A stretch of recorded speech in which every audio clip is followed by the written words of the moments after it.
Right, here we are at MK 2018. We'll have a walk around, shall we? Rally! Who'd have thought all those years ago these terrible bikes would have such a following? But, I'm not speaking to the microphone, but icon of the 1980s. So there's even burners here that I've never even seen before. This is obviously like a Andy Ruffle kind of tribute with the whole shot stickers on and everything. Lots of bird traps. I doubt many people would have bought a team burner and put push pedals and flight cranks on there, but it's really nicely done. Pro burner. Just saying, you know, these are the bikes that the team rode back in the day, and this was the first burner that you could actually probably really ride with decent geometry.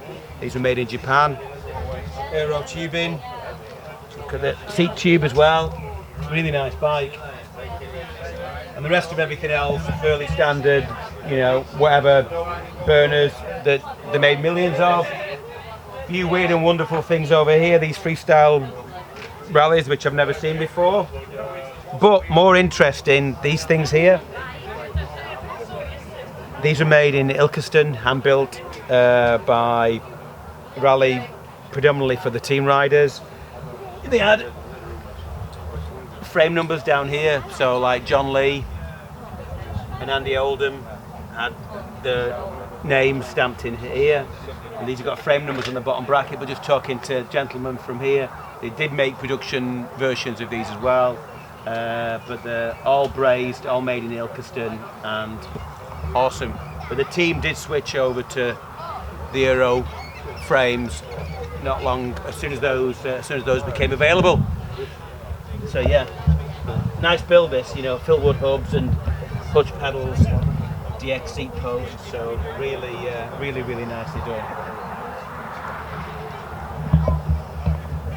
So yeah, let's move on to the next thing.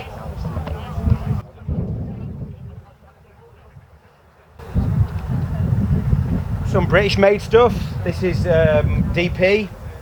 Now, in the early 80s, a guy called me and said, listen, I want to buy some talker frames, probably 40 talker frames. So I'm like, yeah, okay, come down and I'll speak to you about it. And he came down, told him everything I knew about BMX because he didn't know anything. And afterwards, he said, yeah, I'm just going to take one frame for now and I'll get back to you on the other 39. The chap was called Dave Parks, and not long afterwards these things came out. But you know, they have got a place in history nonetheless, for the people that couldn't afford a Haro Freestyler. And they're made in England. Yeah, and they were made in Wales, weren't they? Made in Wales. North Wales, yeah. So that's the story behind those. But I tell you what, as you can see here, despite what we thought at the time, they did last. So, but the frame of fork was a lot cheaper, you know. How much a frame of forks? 75 quid or something? Yeah, it was. Whereas a Haro Freestyler would have been like 175. So, you know, a lot cheaper. More British stuff here. More Firebirds, blah blah blah blah blah. Oh, Talker 2 here. This is after Talker went bankrupt in late 1984. They sold the name and they kind of carried on. They're not really talkers to me, but they have got a following, and they're actually quite rare in a way. TRM and Curtis, these are, and ProLite, these are UK made.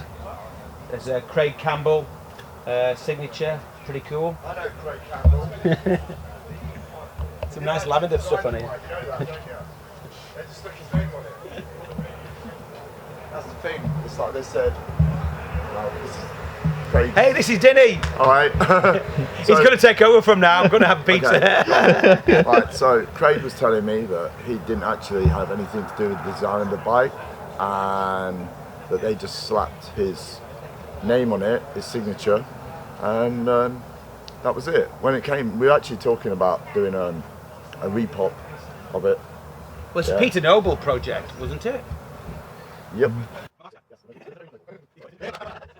I'll take you stand back. Yeah. The microphone. It didn't go as bad as I thought he was going to go, you know. Oh, there's plenty of dirt on. Then there are Harrow freestylers here, but you've seen those before.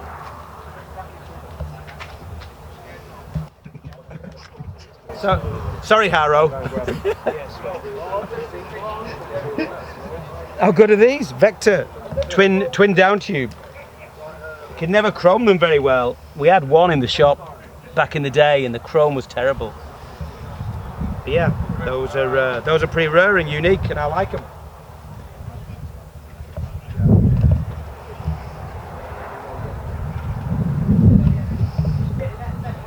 More UK stuff, Vincent. Again, we didn't think they were going to last, but as you can see,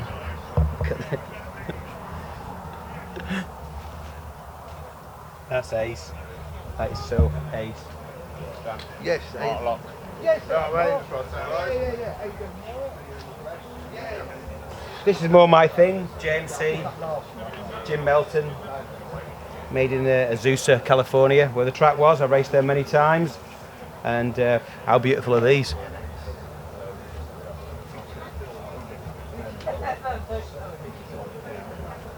JMC Darryl Young bars with the oval crossbar. Some nice builds on these, decade stems. Beautiful. But again, you know, a really iconic company that had some great riders. Harry Leary rode for these guys before Diamondback. And beautiful quality, but not really a company that ever really, I don't think, made any money out of BMX. So totally iconic, but never really got to the point that, you know, Mongoose or Diamondback or GT did, unfortunately. But it's really good to see it appreciated here today.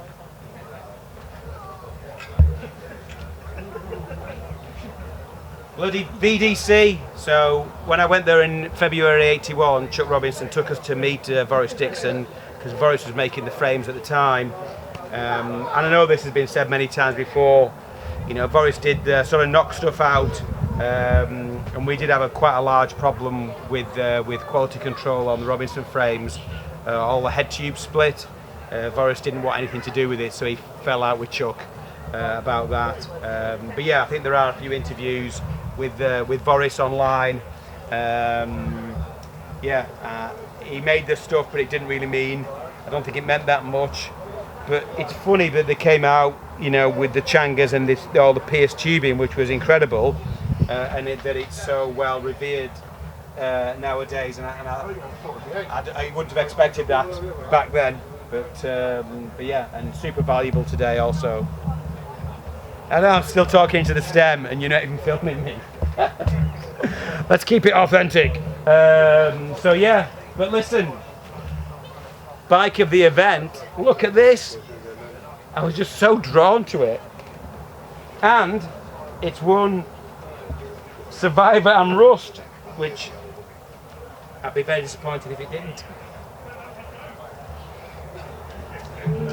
But that's just an example. If somebody found a bike in that condition with a lot of the times the parts end up changing, don't they? You know, someone will take some other stuff off it, but to see it in all matching condition like this, awesome.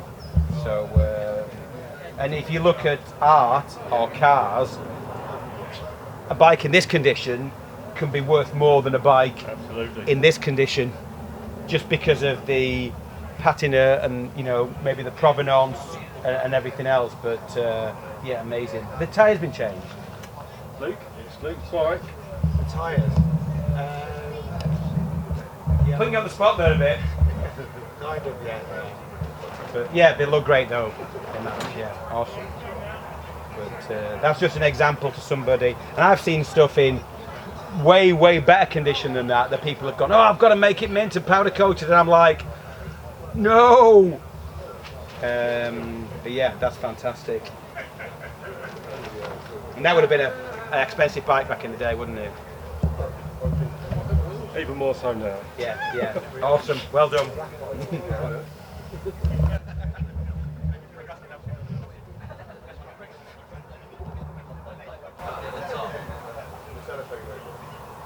Hey Tim, your bike's here.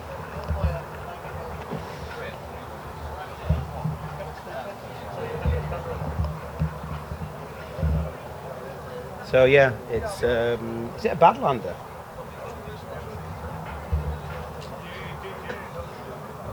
Well, it just said Freestyle, but they were called a Badlander. Tim had an advert with him all dressed up being a commando or something, and it was a Badlander, wasn't it? And then Rickman Freestyle was made by Rickman Brothers. Don Rickman and his brother, that made motorcycle frames. These were actually really good, brazed, and very much like a cross between, you know, a Haro and a GT Performer, basically. But we had brand new ones of these not that many years ago, 20 years ago, in white. But for the day, these were probably better than the American-made stuff, I would say. Really nice. Awesome. Freestyle and race bikes there. Well, you just spoke to Dinny about this, haven't you? So it's another Craig Campbell signature bike that he had nothing to do with. And another one. But super nicely done.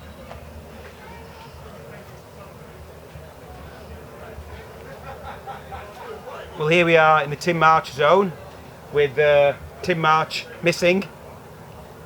So we'll just have to do a big cutout, cardboard cutout of him next year with him doing this. But yeah, the brazing and everything on these is just world class. You know, and if Tim can get anything close to doing this on the new frames that he's hoping to make, or he is going to make, yes, Tim, you're going to make them, it'll be amazing. So just to get a good close-up of some of the brazing. I think did Brian Curtis make these? But wow, awesome.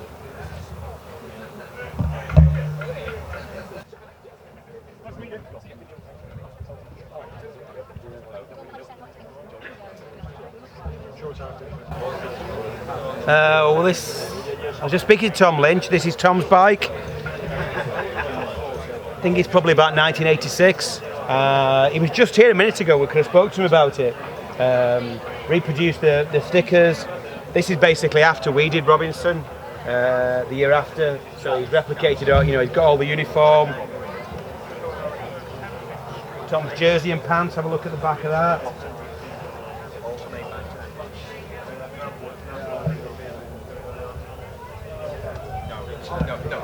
Jive grips.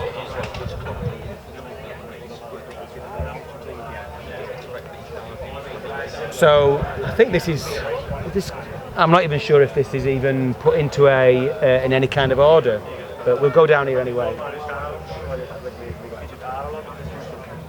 Another PK Ripper. It's all right though. Talking to ATX.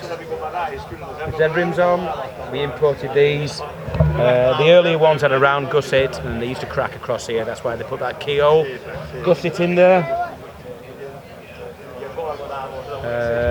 But yeah, nice.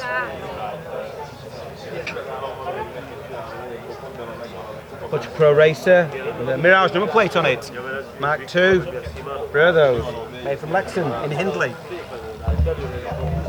An Elf, a little bit later 80s, rare. Another Survivor, and it's a VDC. That's ace.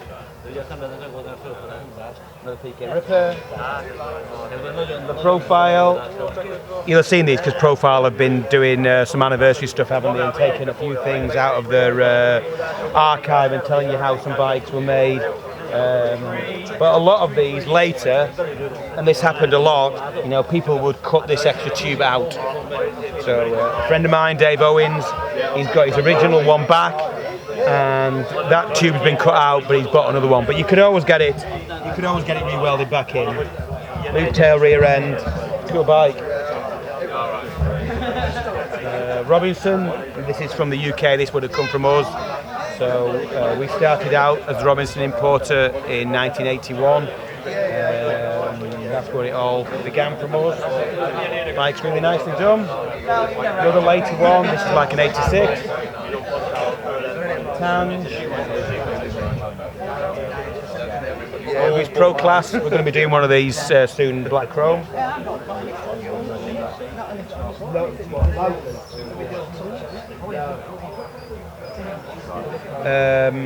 RL Freestyler.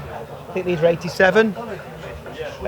We did have one of these in the shop back in the day and couldn't sell it for about 3 years. It was a pink one, but now really iconic in this teal colour with the chrome and the forklifter stem. Really nice bike.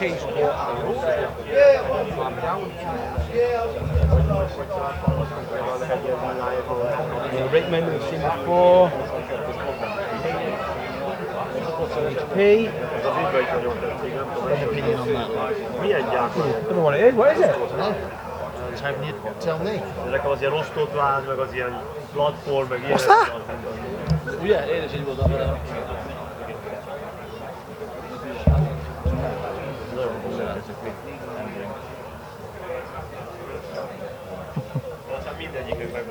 Really like this. We saw the chap who owns this yesterday. They painted this translucent purple. He's got the matching chrome purple stickers and the rim strips for the Pro Class. So I always liked a quad angle and I think that's really nice. Falcon, UK made. Again, don't remember these, but it looks like a Vector or something, doesn't it? The damn cheap. 86, 87 GT. Torque Freestyle, these came out in 1984. We did a lot of the design in the UK for these because we had Andy Irwin and Terry Jenkins on the trick team. Torque didn't really have anybody on freestyle, and it's one of the reasons why Torque's demise came about, because they didn't really embrace freestyle. So yeah, we did a whole bunch of work on these and sent them drawings. Bikes came out really good. The only problem was sometimes you find these without forks, because where the steerer wells into the fork round here, it used to separate, so it felt like you had a loose headset, but they used to come apart at the weld. And then when they came, the stickers sucked. So we had these stickers made. We've still got some actually, the fluorescent ink. Julian Parkinson that rode for us on Torque actually did the design on these. And we went for more of a wraparound design from the, otherwise, you know, the Torque stickers they came with were just like that, with just Torque. And we thought they looked, you know, a bit crap, so we redid these, and I still think they look really good. The only bit that we kept was the Freestylist lettering here. All the rest of this was redone. So, yeah. 5-inch head tube too, so rear bike with a 5-inch head tube. The reason why they did that was this isn't set up for it, ironically, so that you could spin the bars without the brake arm catching the frame under here. So that's why they had a 5-inch head tube. Pretty much only these on Redline had 5-inch head tubes. Early Harrow Freestyler, where it started. Dave Park Special. You know what this is? A few cruisers, Pro Class cruiser. Didn't even know they made one. Look at that.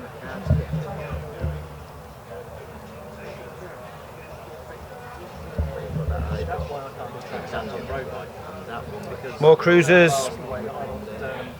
Charlie Reynolds. I'm sick of them. Oh.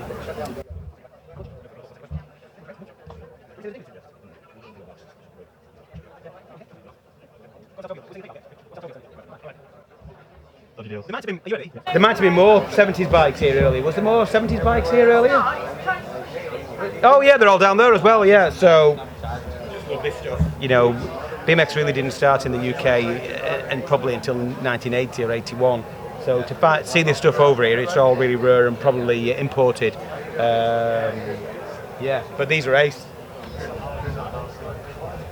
Schwinn seat. It's an early red line. Not like yours. Yeah, a little bit, yeah. Cut out in the fork. Chrome rims. What it is? It's a racing frame, is it? Is it racing? It's PK Ripper. Where's the guy? PK Ripper somewhere. All right. Rather than a PK Ripper. Oh, right. All right, before Perry Kramer Road for SC. Well, there you go. Or the DB3. I think. All right, yeah. Wow. Obviously a survivor, so that's nice to see. DB. DB3, yeah. DB4. Oh, DB3, yeah. No, DB4. Just get me Roman numerals right. Yeah. DB. Yeah, we could cut that again and go, yeah, I know this is a DB4 without even checking it. More 70s bikes, motor mags. Early ones had these Astabula steel forks. You know, classic single gooseneck. These are the original grips. Horrible things. But iconic. This is obviously a quad angle or an STR. Quad angle, loop tails. These are really rare. And as far as I know, they never made them in chrome because they couldn't get them chromed right. And if you look here, you'll see why.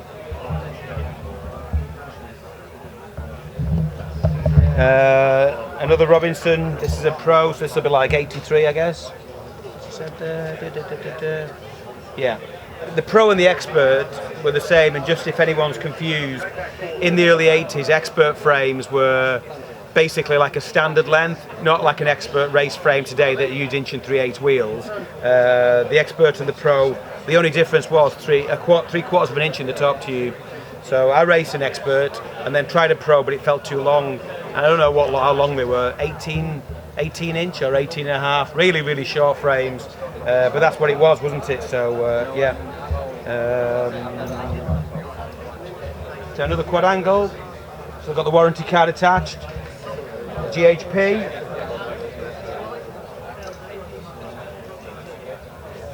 It's nice to see like the right number plate and the numbers and the right correct stickers. All those little things, attention to detail. I really like, because you'd have always had a number plate on these bikes. Even freestyle bikes, you would have had a number plate on. More. Excuse me, Alan. Sorry. This is another bike that I really like, with the detailing. You know, all the stickers are correct. You know, all Hank and Frank and everything. And these were also, if you look at the side here, this is a period where, if you get an angle from this way, Tom, look how different the angles are on these bikes. Look how further back the seat tube angle is. So this is like in the 60s, you know, the seat tube angle. So it gave you a much larger cockpit area to ride without actually having a larger top tube. And this was kind of CW's, you know, trademark. Oh, it's won something too, so there you go. But yeah, that's a nice bike. Seen these before? Yeah, but again, this Skyway again, details are really nice on that. But although we didn't sell them, you know, CW was a brand that I really liked. Innovative, the stuff looked great. The you know, the uniforms were awesome, and you know, they had Mike Miranda. So what's not to like? Okay, go back in.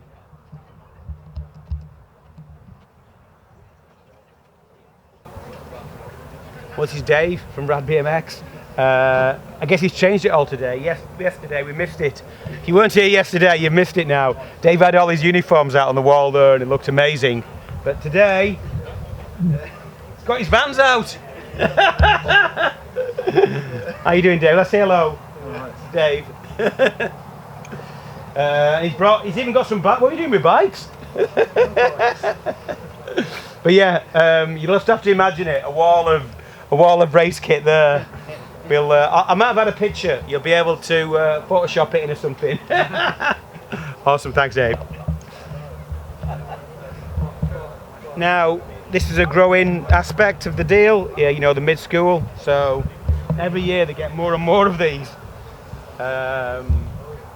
But you know, as time rolls on, it gets, you know, these bikes have got historical significance, and it's really good to see them here and people appreciating them. So yeah. So this is like T1, Hoffman, S&M, standard, you know, that kind of thing.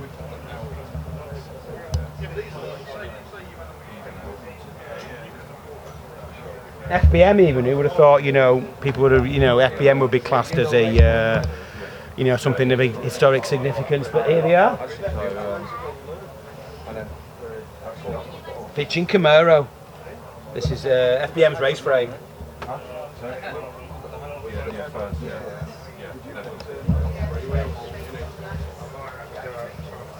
I like this.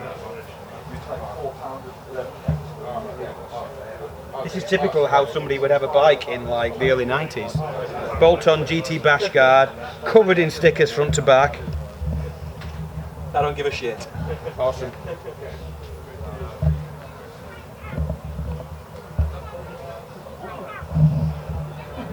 Some nicer bikes here. Oh, check that out. Like chrome.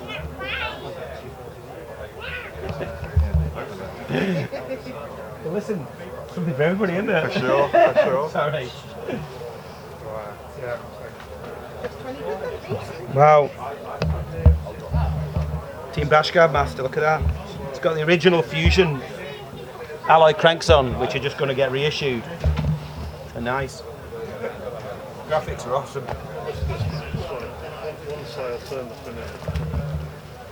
Hoffman. With the Morales, you don't see many of these.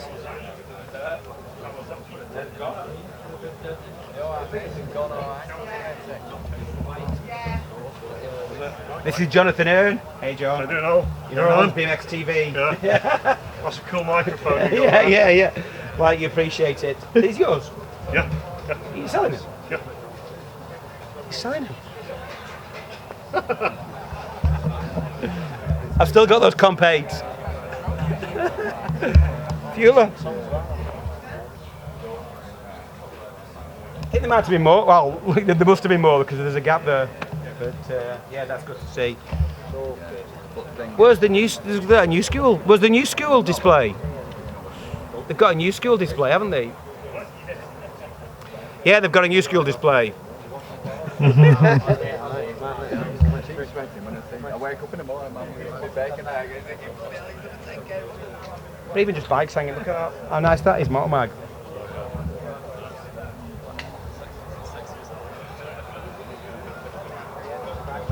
Gold stem.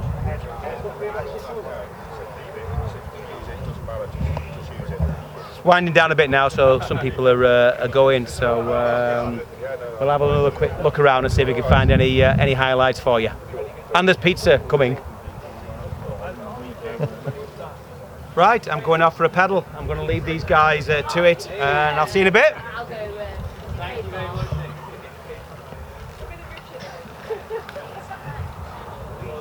Pizza! Nice one. As fast as I'm going to go.